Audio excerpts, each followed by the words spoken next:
All right, guys. So our guest today is Dr. James Fisher, an exercise scientist from Solent University in the UK.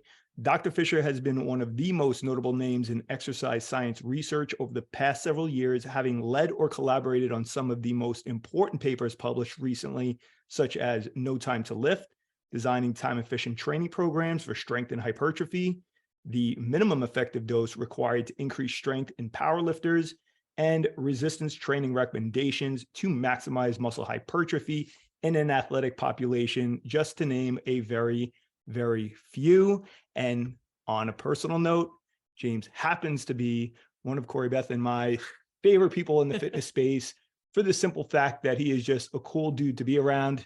And in having so many conversations over the years, we've just found so many parallels, especially on the kid front, with our little guys just having such a love for muscle, which, you know, is near and dear to our hearts.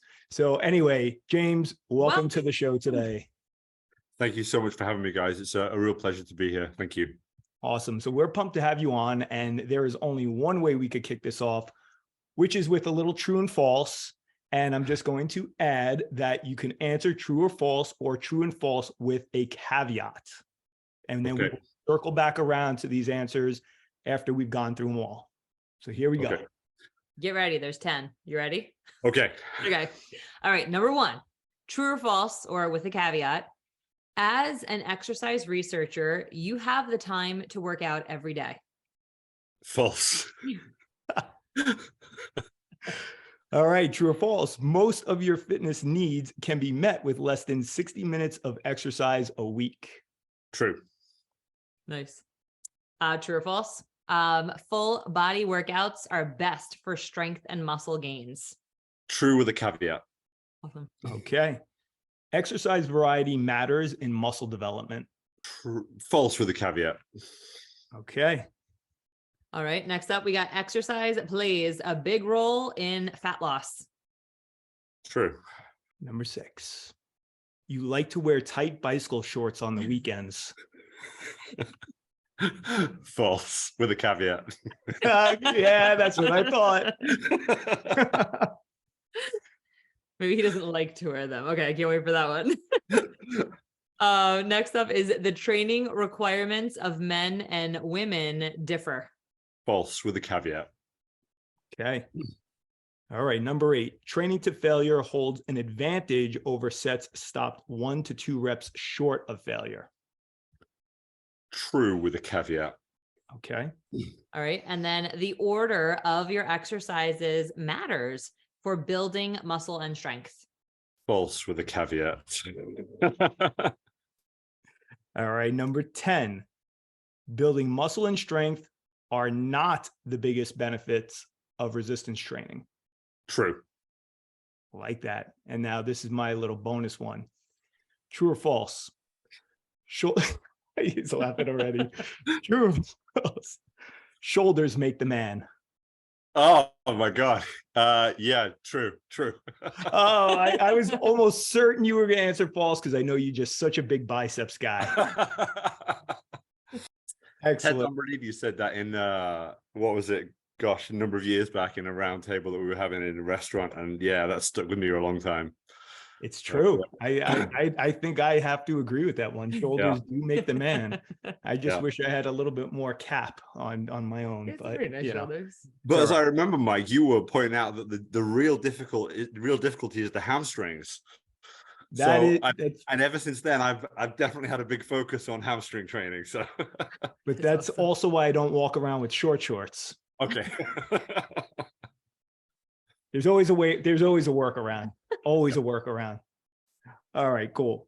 So actually, we want to just kick it. I think, number 1 and 2, definitely blend well together. The question was, as an exercise researcher, I mean, people would assume that you must have all the time in the world to work out. I mean, here you are in a gym almost every day, surrounded by equipment and opportunities to work out.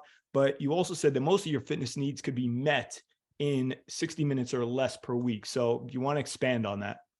Yeah. So on a personal note for me, I wouldn't be in the gym training every day anyway, because I would be overtrained. I think that most people probably underestimate the time commitments of research and academic responsibilities. Potentially naively, most probably mature adults wouldn't underestimate it. They'd know exactly what the time commitments are like, especially with a young family. And yeah, I definitely think that most of our health and fitness benefits can be met with less than 60 minutes of the right kind of resistance exercise. Most people that I see who go into the gym and spend a lot of time or a lot of days in the gym are carrying around their phone and I don't know what they're doing, tweeting, Instagramming, TikToking, listening to music, taking phone calls, texting, whatever else they do with their phone. I have a very, very strict no phone policy when I go train. It's very purposeful, it's with intent, it's high effort, it's low volume, it's low frequency, as you guys know. And yeah, I'd probably cap out about 60 minutes over 2 to 3 sessions total in a week. And that's about all I'm doing as far as strength training. I do a bit of work around that, so I play a bit of basketball around that, but that's for the fun. I wouldn't say that that's necessarily for any health or fitness benefits. So what does most of the research point to? I mean, is the research basically saying that if we're going beyond 60 minutes worth of work, that maybe we are spinning our wheels? Is there an exact tipping point, would you say, where once you go beyond it, I mean, it's just purely diminishing returns? I mean, what does the research tell us? I definitely think there's diminishing returns, and I definitely think that we have underestimated just how quickly overreaching, let's call it, rather than overtraining. Overreaching is very short-term, deleterious effects. But how quickly they can kind of come in from a health benefit perspective. So we know that resistance training can help fight off types of cancer, cardiovascular disease, and so forth, improve brain health.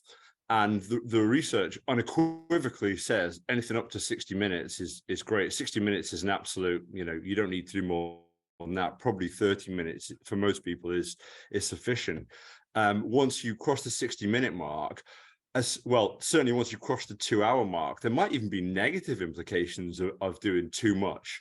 There's not a huge amounts of research that are showing that, but certainly I think we as exercise academics are starting to see more and more that it's what we should all know anyway. It's about quality, not quantity, right?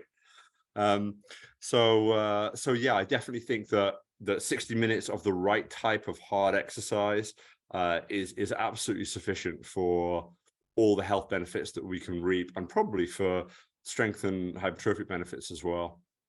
I mean, I think, we would largely agree with everything you said.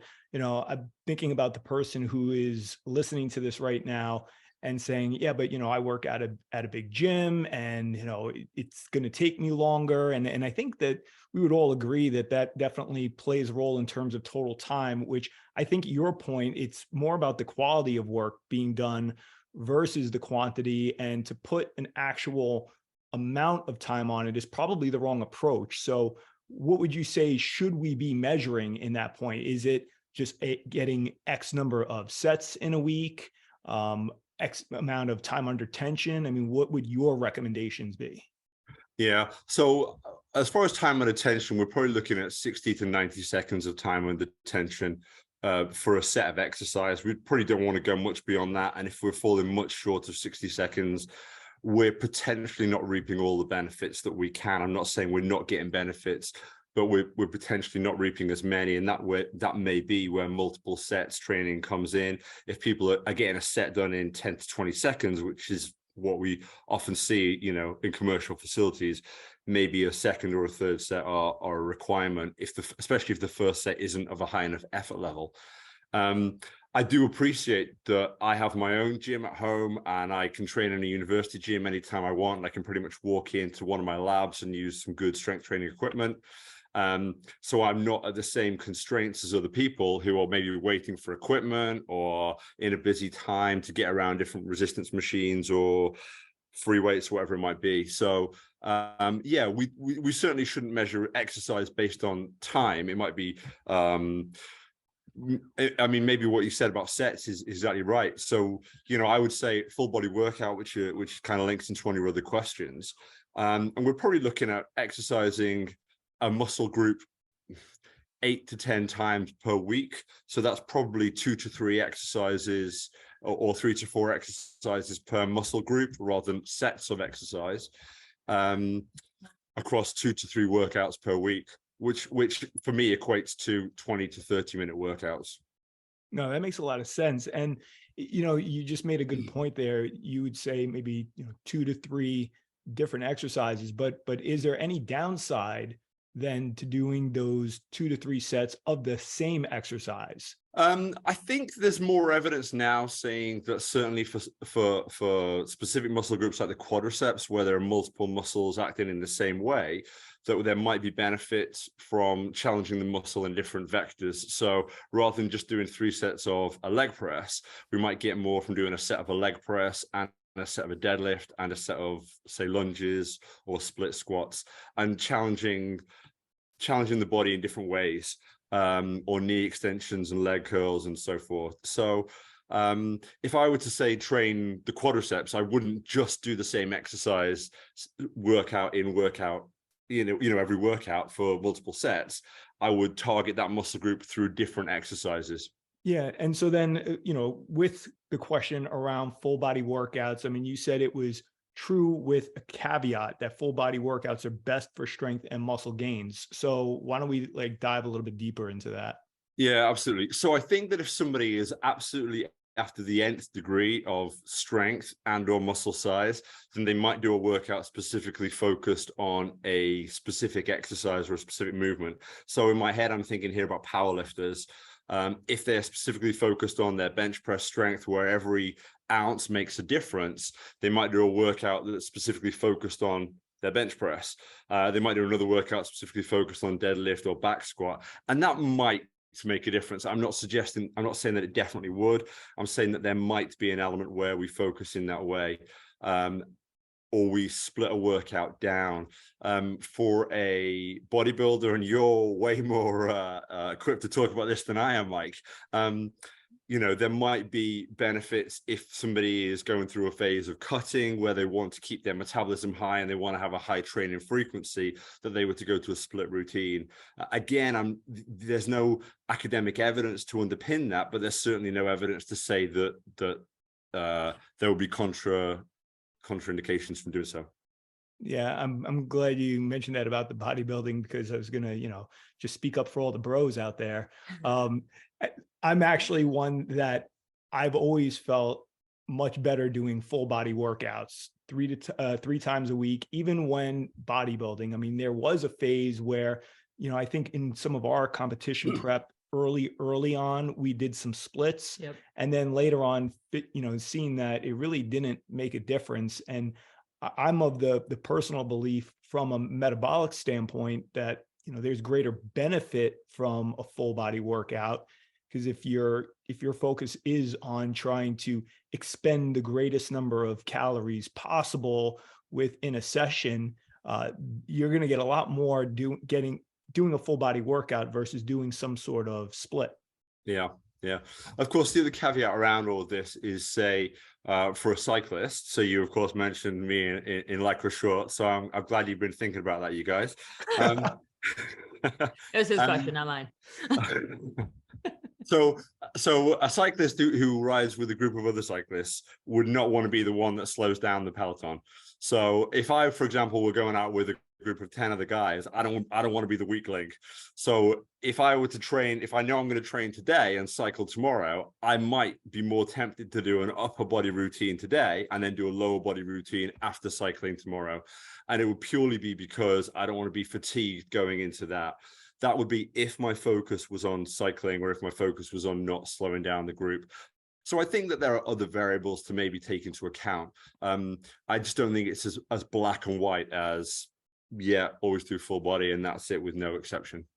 Yeah, I mean, I think that brings about the personal training, right? It's like understanding somebody's needs and adjusting accordingly. Right. Awesome.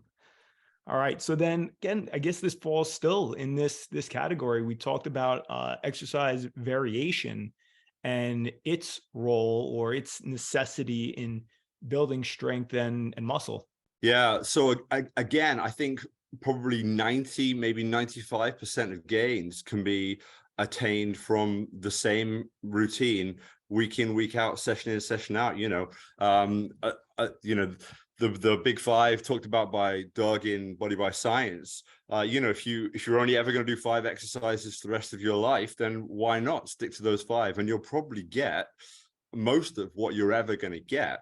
I think the difference arises if there's technical elements. So again, if we come back to powerlifting, there might be a focus on a specific movement that's being performed and the technique of that movement as well. So the technical elements of a back squat or a bench press.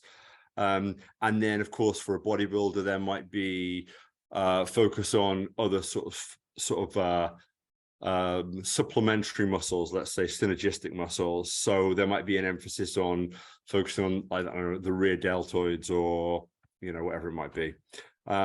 So, I mean, I guess that's not to say we can't attain the same adaptations from the same exercises, but we probably move into quite an expansive pool of exercises there.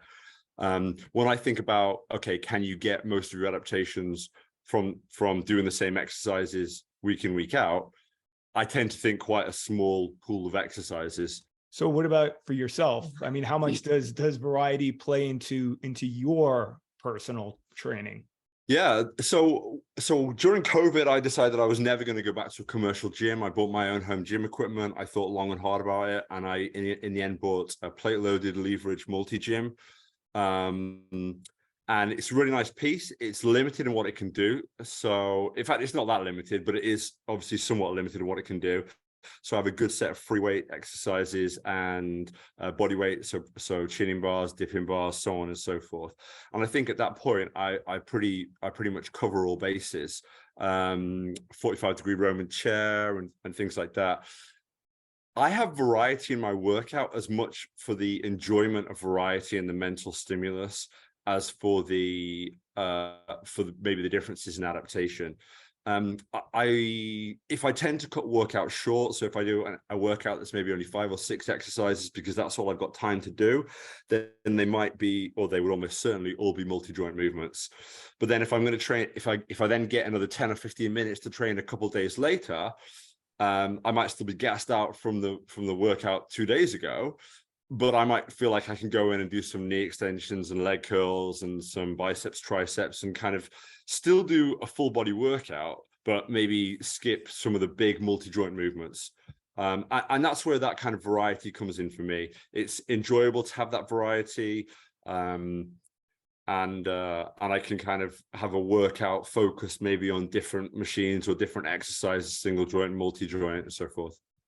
Let me ask you this. I mean, what you just said, I think might be so intriguing to a lot of people. If you have just a short amount of time, you'll get 6 different exercises in. And then a few days later, if you have 10, 15 minutes, because I know a lot of our listeners and, me in the past, I would just skip, I don't have the half an hour. I don't have my hour. I don't know why people do that for an hour, but you know what I mean? Like, I don't have the time to do it. Like, I might as well just skip. Can you please enlighten our viewers, our listeners, as to why it is so important to get that one in, even when you're crunched for time? Yeah. So I very much stand by something is better than nothing. So if all I've got to do is a set of push-ups and now's the only time I've got to do it, I'm going to drop and I'm going to do push-ups. I'm going to go to failure. I'm going to stop and do like 10-second eccentrics. I'm going to climb back up and I'm going to go absolutely brutal set of push-ups, and that's all I've got. And then I might do bodyweight squats or a wall sit or something like that. So I'm always going to find a way to do that. I think for me personally, from a mental health perspective, that's really important. You guys were talking obviously in the last podcast about process rather than outcome. And I think that it's really important to have that routine of doing these things. Not that routine should become every day, but our routine in strength training, whether that's twice a week or 3 times a week or even once a week, we have to find a way to kind of stick to that. And for me, it's not hard to find a way to stick to it, but I want to do it. I also think that metabolically there are huge benefits to training with a good degree of frequency, whether that's 2 to 3 times a week or even once a week or so forth. So for me, it's really important to get in and get that done. The example I gave, training, 48 hours later, maybe just less than 48 hours. those two workouts wouldn't be the same kind of brutal workout, for example, that we guys did at the resistance exercise conference in the early morning session. I wouldn't get through 12, 13 exercises on a day one, and on day three get back in and do the same. I just wouldn't do it. I wouldn't feel ready to do it. So yeah, I was gonna say, I love that. I think the big takeaway for people is exactly what you just said, that something is better than nothing. Even when we're tempted to do nothing, it matters. It does make a big difference. Well, and with what you just mentioned about the resistance exercise conference, so for those of you listening, we go to an annual conference this time out in Minnesota, and we get taken through a pretty brutal workout in the morning. And this does tie in nicely to the question that I had said earlier about training to failure. Does it hold an advantage over stopping an exercise or your sets maybe 1 or 2 reps shy of failure? Because in those workouts that we're doing at the resistance exercise conference, I mean, in most cases, we're not even just going to failure. I mean, we're going beyond failure. And anybody who was witness to what happened there, just go on Mike's Instagram. Like that reel went pretty viral, where like he was pushing the whole stack of weight for his leg press. I mean, there's no sissies at that conference. No, absolutely not. No. But how does that play in? Because you made such an awesome point that, there's no way you could do that workout after just 24 hours rest or even 48 hours rest. And then you have people who maybe it is for mental health reasons, or they're just, a lot of their enjoyment comes from being in the gym, being active. I know for me, the gym is my activity. I know a lot of us preach like, hey, you do this, you get stronger, and then you can be more active doing other things. I personally like to work out. That's always been my activity of choice. But just tie this back into training to failure, the need or not need to train at that type of intensity level. Yeah. So the way I think about training, and I feel exactly the same. I would, given the choice, I would train every day. I love to be in the gym. I love to go through the exercises. I love to feel that intensity. To me, it's like my brain completely switches off. I'm focused solely on one thing. I'm not thinking about research papers. I'm not thinking about family. I'm not thinking about students. I'm not thinking about anything else. It's very much my meditation, my place away. And so I love it. So given the choice, I probably would train much more frequently. But I think when I approach training, I approach it from a very mechanistic perspective. So what am I actually trying to achieve? So I'm trying to achieve full motor unit recruitment. I'm trying to recruit every single muscle fiber and every single motor unit I have with a given exercise or within a given muscle. And the point is, once I've done that, once I've attained maximal recruitment, that's it. That's job done. But to me, the mechanism is that maximal recruitment. So that doesn't occur anywhere else, or I don't know where else shy of failure that occurs. So it might be that 1 rep shy of failure gets maximal recruitment in somebody with the right load.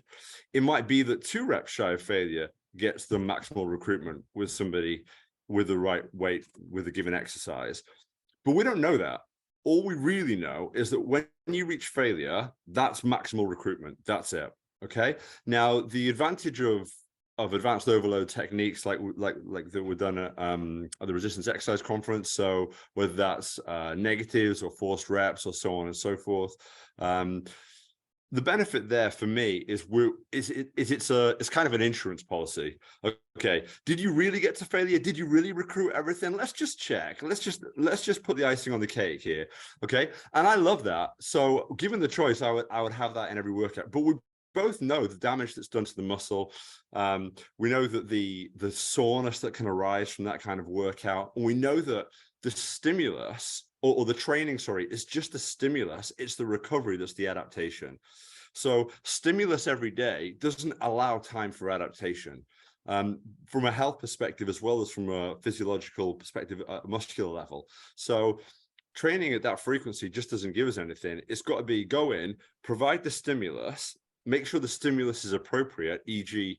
training to failure, in my opinion, training to failure, and then get back out the gym and enjoy the rest of your life. And when you're ready to get back in and have the stimulus again. That's awesome. And your mentality around this in terms of wanting to train at a high intensity and all that, it's shocking to me that you were a basketball player and not a wrestler, because, we used to say during the wintertime, boys play basketball, men wrestle. And so it was when I was first introduced to high intensity training, it was from a guy who was a former wrestler. And one of his first questions he asked me, he's like, "What sports did you play?" He says, "You look a little bit like a wrestler." I was like, "Yeah, I wrestle." He's like, "Okay, good."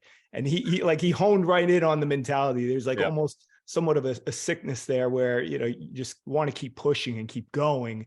And, but I love what you said, and it makes a lot of sense, especially for that individual, man or woman, who is pressed on time, whose focus is, how can I make physical improvements? And we have this conversation almost weekly amongst our fitness studios and our trainers. You have these individuals who say, "Oh, you know what? I can no longer come 3 times a week. So I'm going to go. I'm not going to come." And it's like, do you not understand that you could still derive tremendous benefit from once a week, which I think that ties also into the question we had asked about what is the minimal effective dose of training necessary to make these adaptations, make these health improvements? Yeah. So I mean, it's really interesting. So in the UK, we have a National Health Service. So everybody basically has free healthcare. And everybody else is paying for it. And a lot of people kind of resent that. So for example, myself, I'm healthy. I never go to the doctors. I never have a need to go through to hospital, touch wood, and so on and so forth. And there are a lot of people with, lifestyle comorbidities because of what they drink or what they smoke or the lack of exercise, who are essentially taking the healthcare that I'm paying for. And that's just part of the National Health Service. That's part of our UK government and economy and so forth. But to me, I would like to see, or I typically say, you could get away with 3 exercises once a week, like a push, a pull, and a lower body multi-joint movement. And if that's all you did once a week for the rest of your life, you'd probably get a huge percentage of the benefits: health, physiological, muscular, muscle size as well, functionality. We think about, when I think about strength training, one of the questions you asked, which we'll get into, was about the health benefits, or sorry, I think you phrased it as the strength and size benefits are the least important. Absolutely.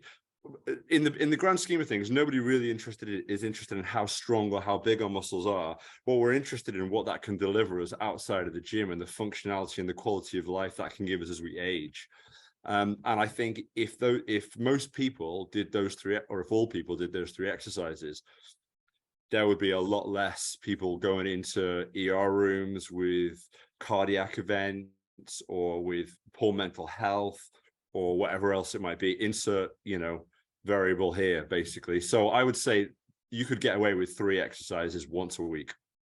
And you were mentioning at the rec conference yourself, and we've talked about it quite frequently on this podcast. We even had James McKendry from Stu Phillips' lab on several weeks back to talk about the recent paper they did, highlighting all of the benefits of resistance training, why we should be putting resistance training at the forefront of all exercise recommendations, not just for building muscle and building strength and looking good naked and all that good stuff, but for all of the mental benefits, which to me is one of the ones that I've just, for whatever reason, recently, I've gotten really excited about hearing the research around exercise and the effects of BDNF, how that hormone gets stimulated. I mean, go into some of these health benefits that we're seeing from resistance training that trump even muscle hypertrophy and strength gains. Yeah, well, I mean, the main thing really is we've historically thought of muscle as being beneficial because it's metabolically active. So it's going to burn more calories. So having more muscle is a benefit because it burns more calories. And it's been about 20 years or so now since they first coined the phrase myokines. But fundamentally, what we mean is that the muscle is an endocrine organ. It sends signals off around the body to make changes to other organs or to make changes to other systems within the body to make them more efficient or to make them healthier or so forth. And some of those huge benefits, and Teresa Liu-Ambrose is probably the big proponent of this when it comes to resistance training and cognitive function.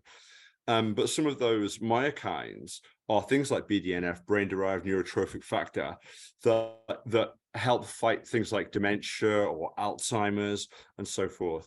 So we are really scratching the surface here, but we know that we don't get those benefits from cardiovascular exercise or typical cardiovascular exercise. Cardiovascular exercise is great for improving heart health. It's great for maybe if it's long enough and if it's with the right nutritional program for reducing body composition or improving body composition, but it simply doesn't stimulate the same hormonal and endocrine response to improve our whole organism in the way that resistance training can do. And that's the big takeaway. There's really nothing more to it. And we also know the flip side of that is we also know that resistance training can improve cardiovascular function and aerobic capacity.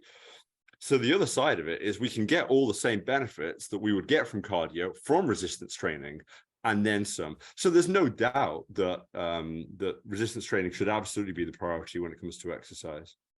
So that said, you made another great point with regards to resistance training being able to provide all the benefits that cardiovascular exercise provides, but it doesn't necessarily work in reverse. So that said, I mean, what of individuals who are in the gym every single day? They feel the need that they must get in their resistance training, that they must get in their cardio. I mean, we can't look at them and say, hey, these people are wasting their time because they're doing something of benefit to their body. But are they hindering their progress? Are they hindering the outcomes that they could be receiving? They're potentially limiting their adaptations because they're limiting their recovery capacity.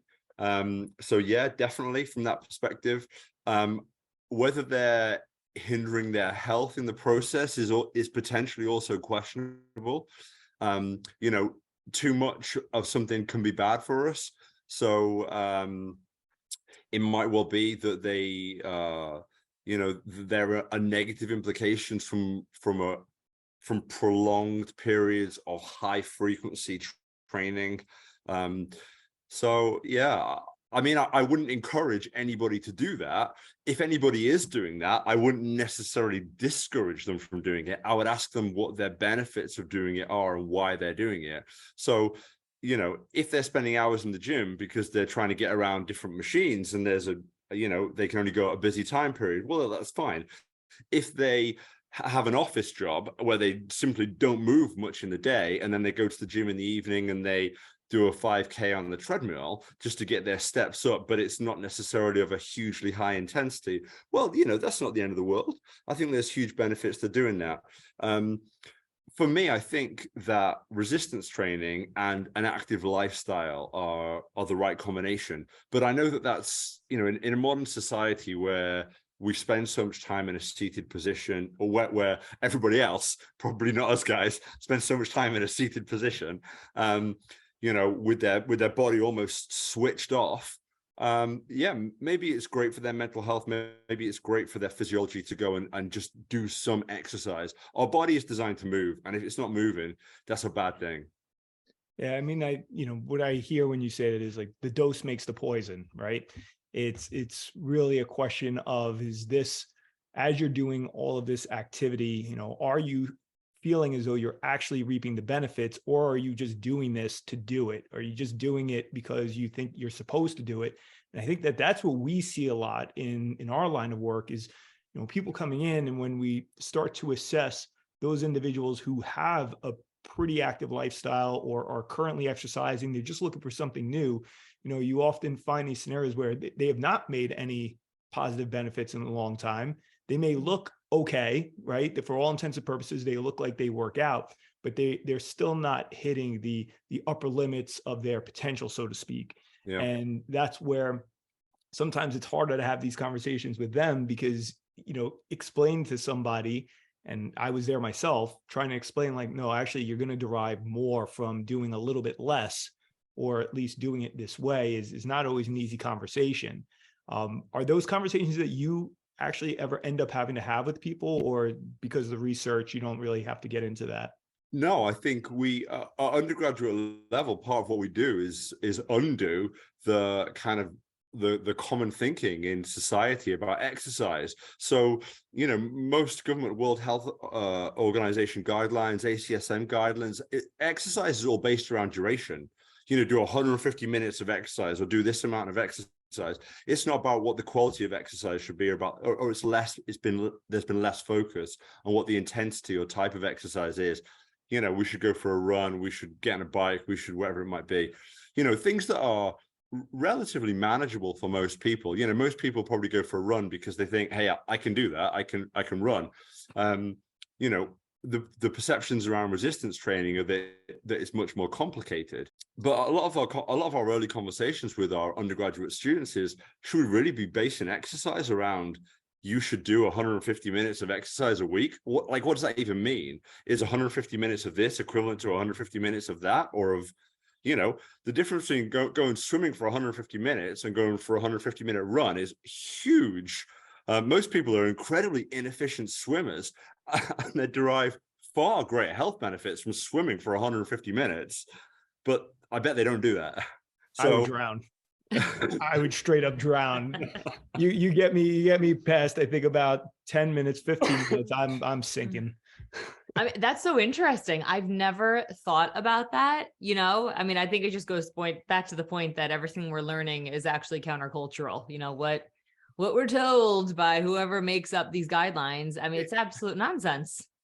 Yeah, and it's delivered in a way. I mean, I get it. It's delivered in a way that's kind of yeah. It's a simple message. I'm going to make it a simple message for whatever group of people. But ultimately, the more simple we make it, the more people treat it like it's a simple message. So I think we can give people more information than that. That's so good. And I think the other thing is, a lot of these organizations, I'm going to have a bit of a stab at the ACSM NSCA now, but a lot of these organizations have built themselves on a premise that they provide certifications on resistance training. And to provide a certification, you need to make it complicated. Otherwise, everybody could do it. Well, that's counterproductive. What you should be saying is, hey, everybody can do it. And then everybody goes off and gets in a gym and everybody lifts weights and everybody reaps the benefits of strength training, or ideally of supervised strength training, because that's what we want, because we know that that's where the health and the physiological benefits come from. Well, I think you nailed it right there. And that's part of the psychology having to break through, because people think that it needs to be complicated in order for it to work, when in reality, I mean, simplicity doesn't mean easy. I think that the answer is very simple. It's, you simply go and you lift weights, right? But doing it effectively is not always easy. And that's where you have this disconnect oftentimes. Right. And of course, most people perceive there's a difference in adaptation between resistance machines and free weights. So they think, oh, well, I have to use free weights. And then it gets complicated and technique starts to falter or things like that. And the reality is, sit down on a leg press. There's a foot place to put your feet. You can't really go wrong. You're not going to get on it backwards. It's okay.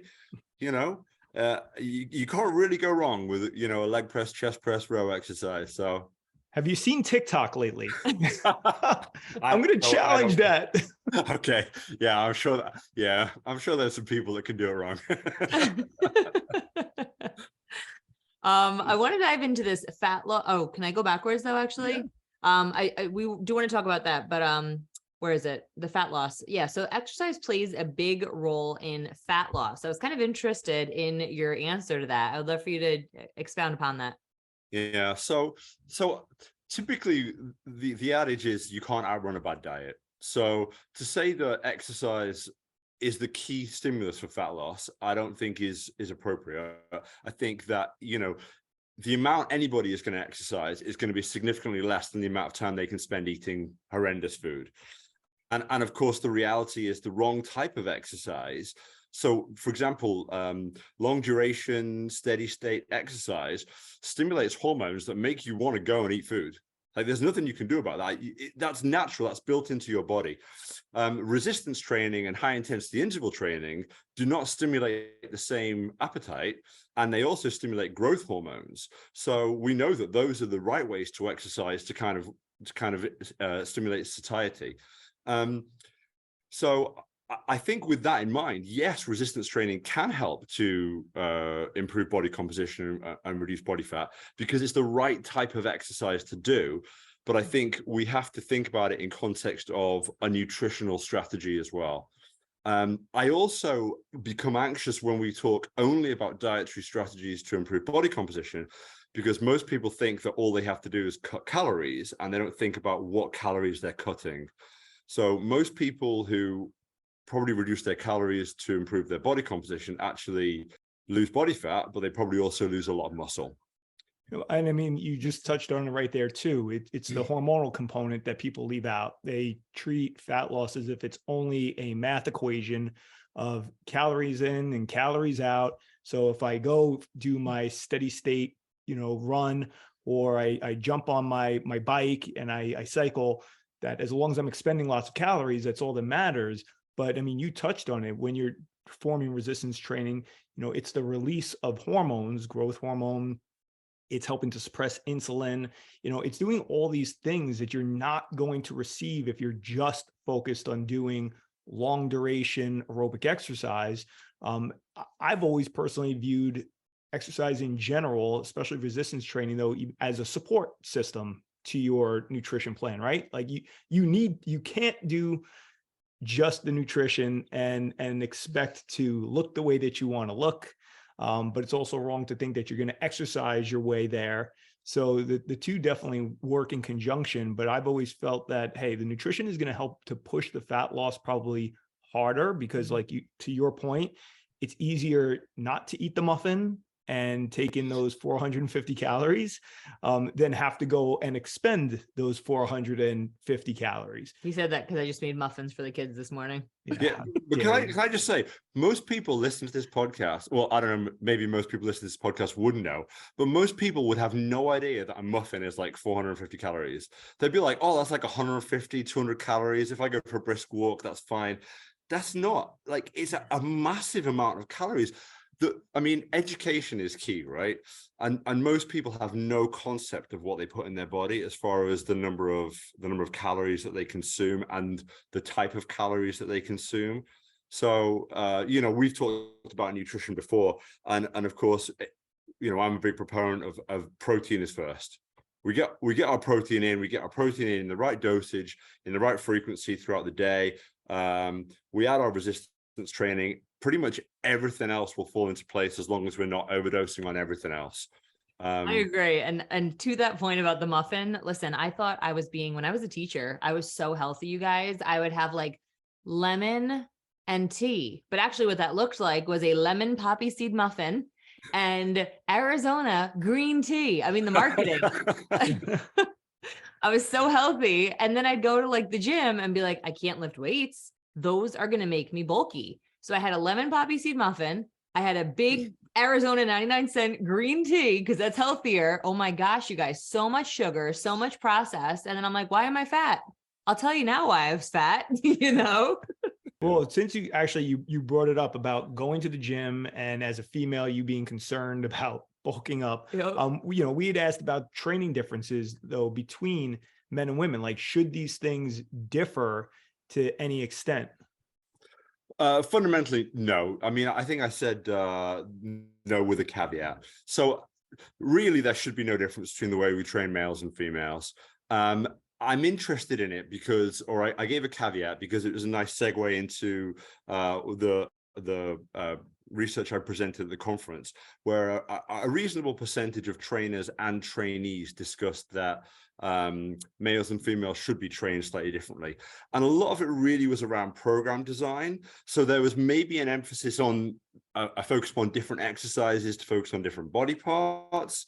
There was also an emphasis on training different exercises, different body parts at different times of the month in relation to a woman's cycle. So, and I don't necessarily buy into that. I think that obviously is down to the personal training and knowing your client, knowing what they are comfortable with doing and what they want to do and so forth. There might be differences in potentially in loading strategies or in range of motion that we move through an exercise. So I think that there are some slight differences, but nothing that deviates beyond what we might look at as in personal training between any group of males, let alone males and females. So, well, can you talk about what you mean with respect to different strategies in loading strategies, I should say? Like what would be the differences there? If I'm honest, I don't really know. Good question. Good question. I think that a different, by experience, females can train harder. Okay, so Agreed. I think that with males, you probably need to overshoot the weight to get them to really work hard. Whereas with females, you can set a much more moderate weight and probably get them to failure. So I think with men's, if our target is full motor unit recruitment, with males, it might have to be a heavyweight with fewer reps. With females, we probably can work within a different rep range. We might still work with heavyweights. We might still work with lighter weights. Arguably, with females, we should be using proportionally heavy weights because of improving bone mineral density, pre-menopause and so forth, and even post-menopause. So I think that a lot of it really around that comment is by experience of the research participants that we've had, where, to be honest, most females, you can say, do this set of exercise to failure. And if it takes them 25 reps, they're going to get to the 25th rep and they're grinding it out and sweating. Whereas a lot of guys will do 8 reps and then go, no, I'm done. Yeah, I would 1000% agree with that. Just in having trained thousands of women, that's been my experience as well. I would say that the other thing that I've noticed to be probably the most major difference, but again, I don't think this makes a difference, like you said, in terms of loading strategy, is just that you can take that woman to failure. And maybe it's because when, if we're talking about the middle of the bell curve, individual, man and female, in the middle of that bell curve, women tend to still be leaning a little bit more towards that endurance end of the spectrum in terms of their fiber makeup. And it just seems that, I could remember specific circumstances where I absolutely buried this female client with set after set. And by the time the workout was done, she was like, "Is that it? We're done?" Like, are you kidding me? Yeah. And then to your point, just the average male, I can't start a workout with leg press because he won't make it through the rest of the workout. So, I think that should definitely play into it as well, does it not?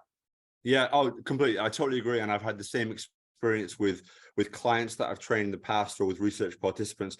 Literally, there's females I've trained in the past who I could put them through a workout in the morning, and in the afternoon they're stronger than the start of the workout in the morning. So I think the endurance capacity and the recovery capacity of females is a lot higher than for males, even to the extent where I don't think the research has ever been done, but I would wager that females can probably train at a higher frequency than males and make those adaptations on a much steeper curve. How long that would continue over a time period, I'm not sure.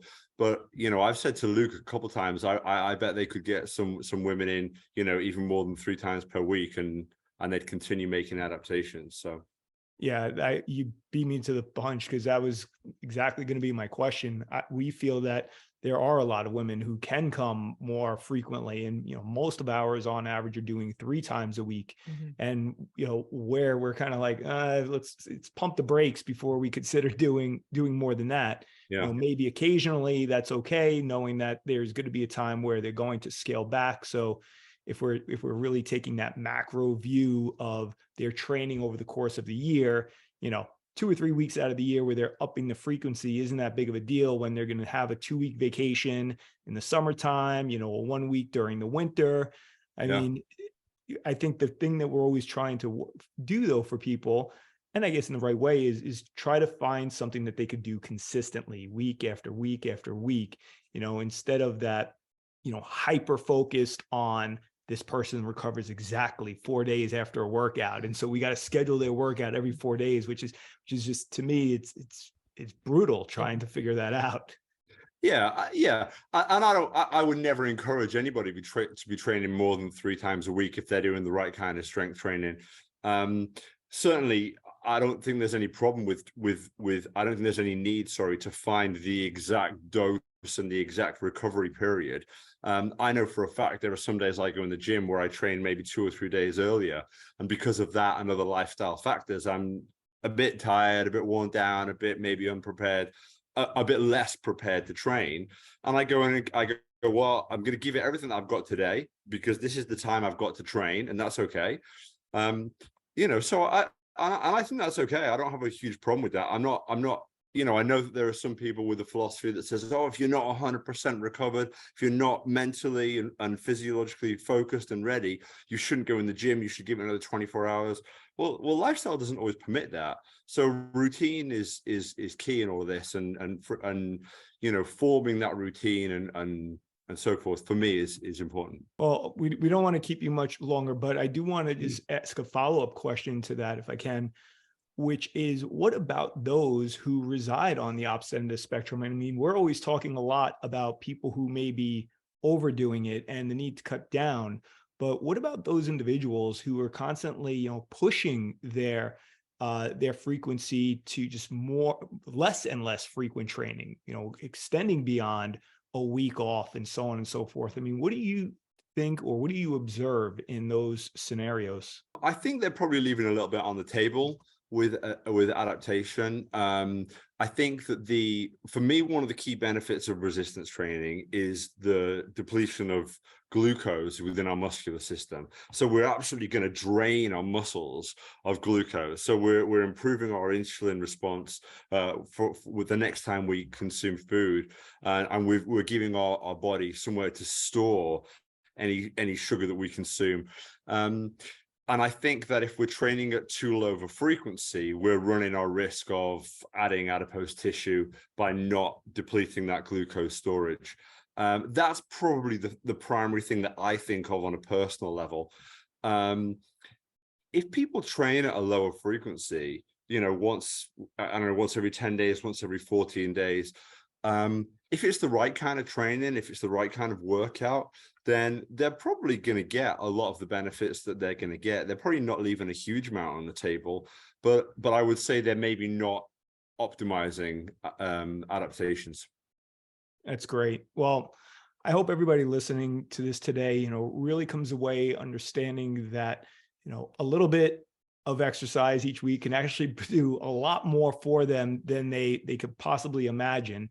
I think that for me is like the big takeaway here, and that we don't need to overcomplicate this, that doing just a small amount, but doing it the right way, being very intentional about it. I mean, you could really wring out that towel and get a tremendous amount of the benefits. And then everything beyond that is really the icing on the cake, and also comes down to personal preference, as well as some of the hormonal and mental benefits that we're going to get from it.